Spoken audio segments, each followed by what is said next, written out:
Can you see it? This is the start of a review right random. Can you see it? Right on the bottom there.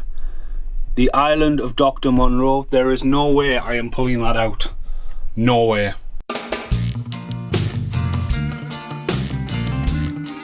What's in the bag? It's Lost Soul. I heard the artist's here. I want to hunt him down like a dog in the street. Right, now that you know where Island of Dr. Monroe is, and I ain't pulling that out. That was put there before that shelf was even there, because basically I picked this up, I had no idea what it was, I hadn't heard from it. This is The Lost Soul, The Doomed Journey of Richard Stanley's Island of Dr. Monroe. I quite like little documentaries, especially when they get a Blu-ray release, you know, like, well, you know, you don't really release a documentary on Blu-ray. You just go for the quick DVD release and then you go, right, Netflix, do you want this? But no, keep it out. So I'd watched this and I was absolutely fascinated. And then I lent it out twice and I've just got it back. And you know, I've even wrote a review. If I went through my review book, it would be in there. But yeah, if you've never seen it, you need this in your life. You pick it up quite cheap. It's not rare yet. This is one of the most fascinating documentaries I've seen. So it's up there with stuff like the documentary they did for Jaws, the documentaries they did Crystal Lake Memories, Never Sleep Again, Grayscale State. I'm gonna have to review that just after this. I've worn the same stuff in the last two videos.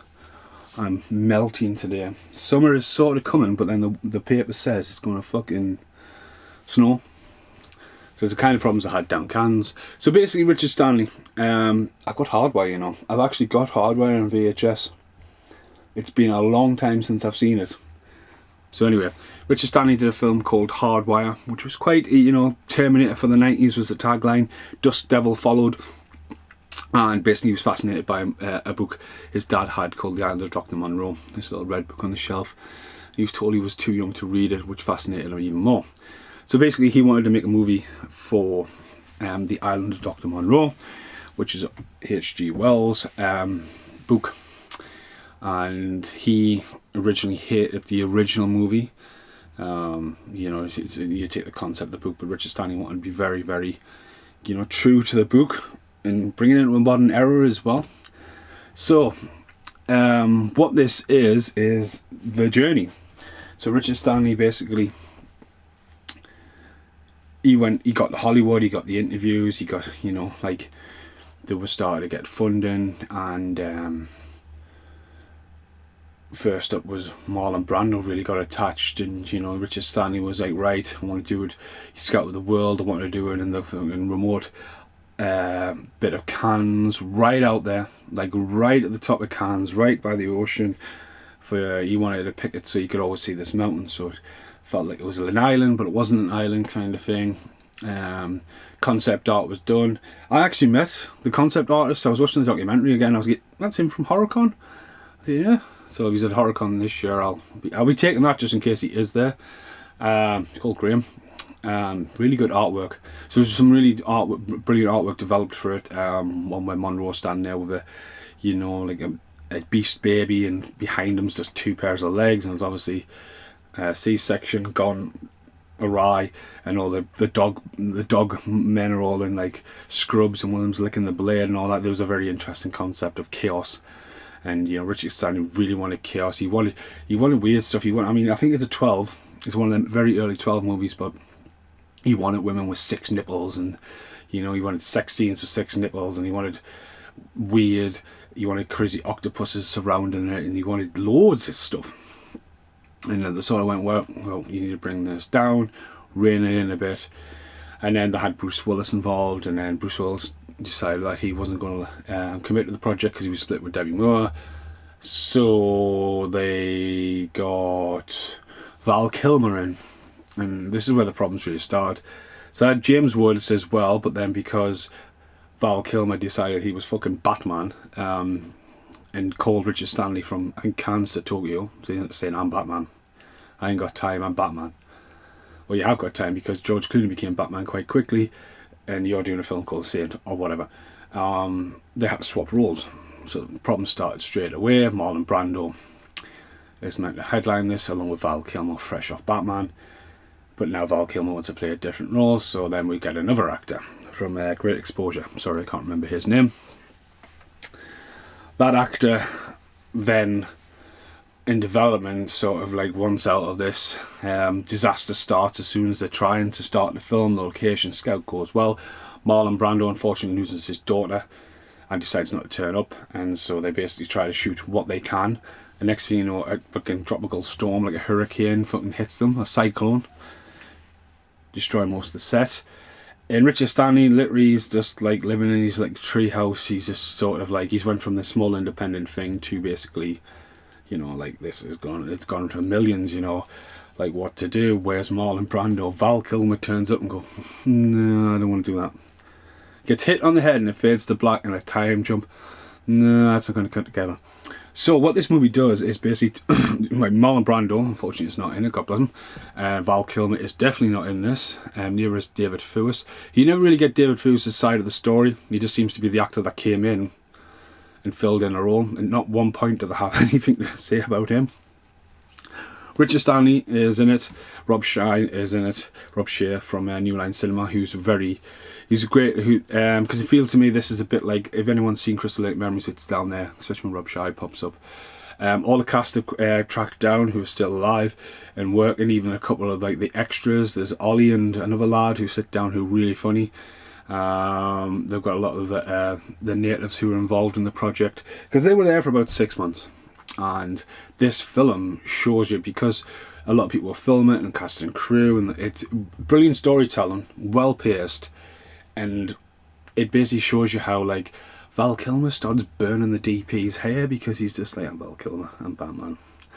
And then Val Kilmer is basically almost like doesn't want to work, he wants to get himself fired. Marlon Brando turns up a week later, and Marlon Brando turns up painted white, just walks out the jungle painted white, and everyone's like, why is he painted white for? And Marlon Brando's just like, I want an ice bucket on my head, and everyone's like, what the fuck's going on here?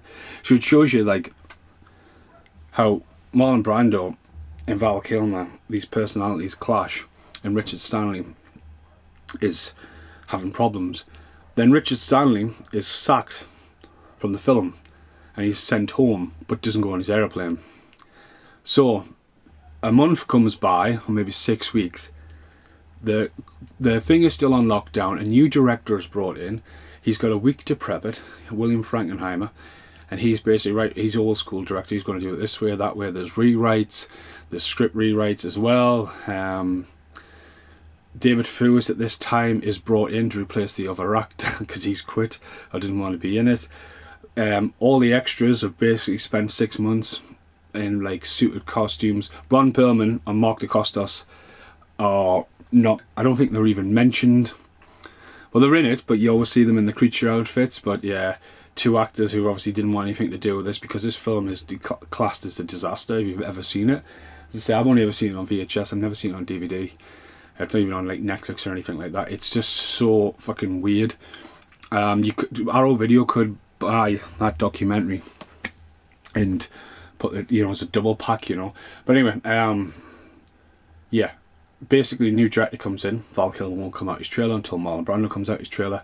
Marlon Brando then decides that The Smallest Man in the World, which is a mini documentary about him, he should be in every scene, which sparked the whole mini-me concept.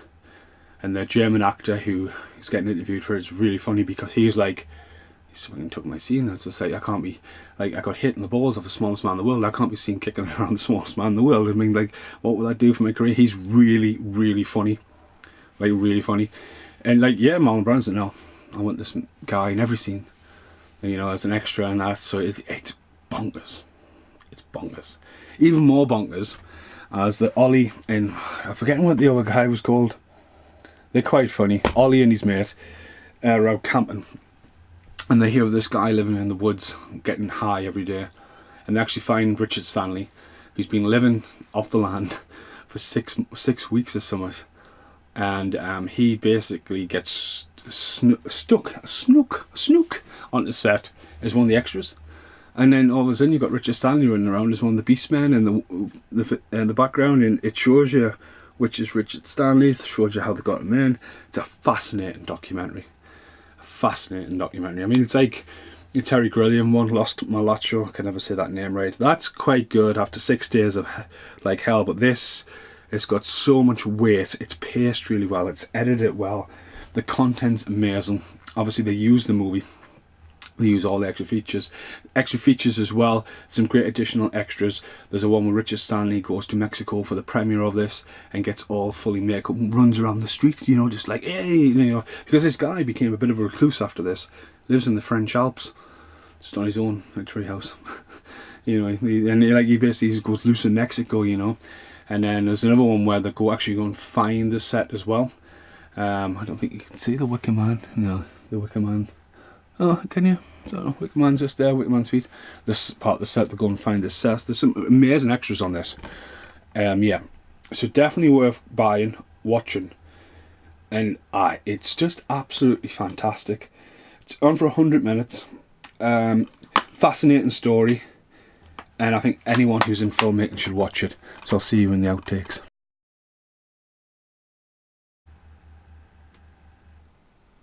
If anyone's watching these in order, I filmed Robocop 2 and Twister so far. The dog is barking. The dog is barking.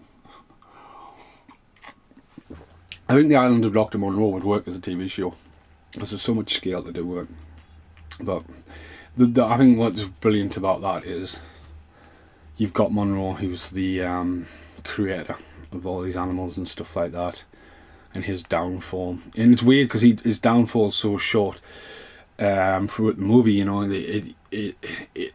Val Kilmer and Marlon Brando couldn't wait to get off the movie, and I think because of that the movie changes quite a bit. But like Richard Stanley, from creator to Beastman, you know, it's a fascinating tale. I was checking him on IMDb. I mean, he seemed to write a lot and is developing, making stuff. But yeah, it is just a fascinating watch, and it's the third time I've seen that. You know, I got it, watched it, I was like, wow, it's fucking great. Lent it out, got it back eventually, watched it again. I was like, that's fucking great.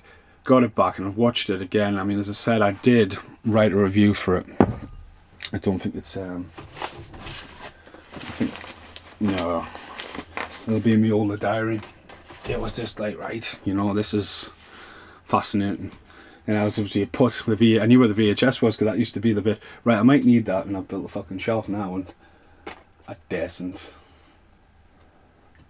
move anything. So no, fascinating documentary, absolutely fascinating. Yeah, I was just blown away by this. I think you should be too. So definitely check it out any way you can. It's absolutely brilliant. Thanks for watching. Like, share and subscribe. Goodbye for now. I was when Steve, I was yeah, absolutely. It's one of the funniest films I've ever seen. It's absolutely brilliant, Isn't it?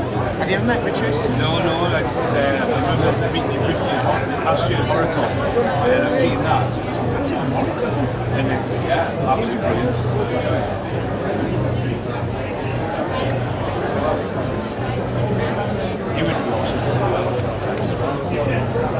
I know, he doesn't get to come over that often.